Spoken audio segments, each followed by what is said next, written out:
Let's talk housing because there's some new housing data and it is expected to be released this week, including numbers on sales of previously owned homes and data on sales of new builds. So on this Money Saving Monday, we're getting a pulse check on the housing market because it's been all the talk and it does sound like things are starting to shift. So we have Laura Joyner from Coldwell Banker. She joins us live in the studio. Thanks for joining us. Good morning. So we always hear buyer's market, seller's market. Where are we at right now?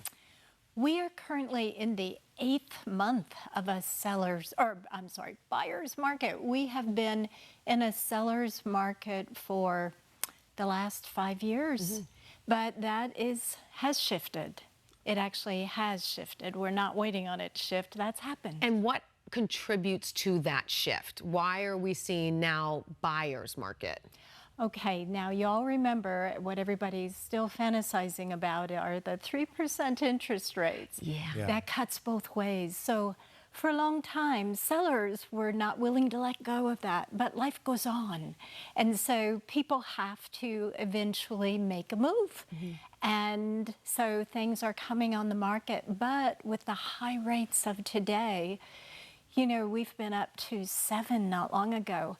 We had a peak of inventory in February that was pretty significant. We are still a 5-year high, but when April came and rates came down about 0.5% almost, buyers jumped in. So we do expect that will happen sometime. I know Chairman Powell has not decided to move those rates yet, but we're hopeful that will change. But for buyers, this is a window of opportunity. So what, 0.5 percentage point, I mean, that makes a big difference for somebody that's looking for a house. I mean, especially the median house price right now is quite high. It is. And we have, when rates go up 1/4 point, it's like 10% of a buyer's ability to purchase. Oh, that's insane. So it knocks people right out. And unfortunately, and people don't understand that the market really ripples up. So it starts at the bottom. We need those first-time home buyers to enter the market.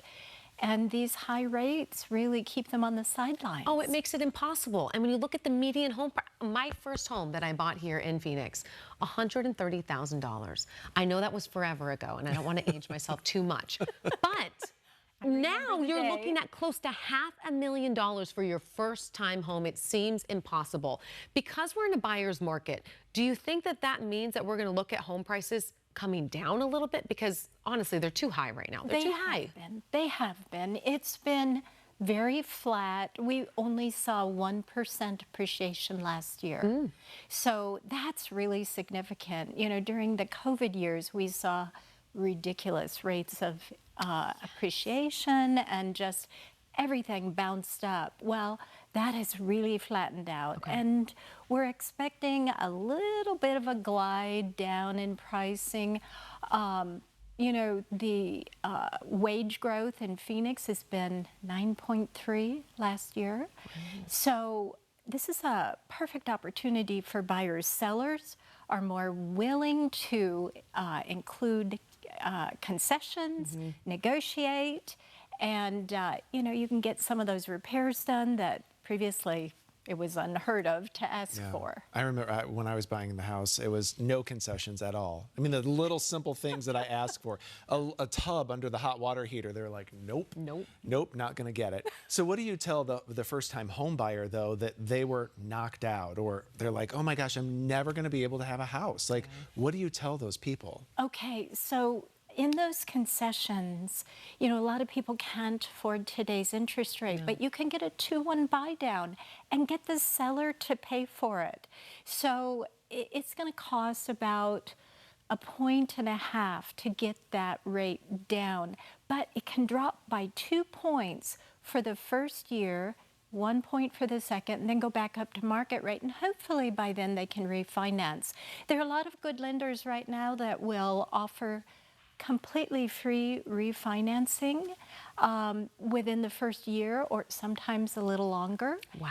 And so it's affordable now for buyers need to get off the fence. Well, listen, this is why you need a good realtor, because it's information like that sometimes, because there's a lot of options now to buy, sell, but it's information like that and little tricks of the trade that can really help you in the long run. Thank you so much for your time this You're morning. very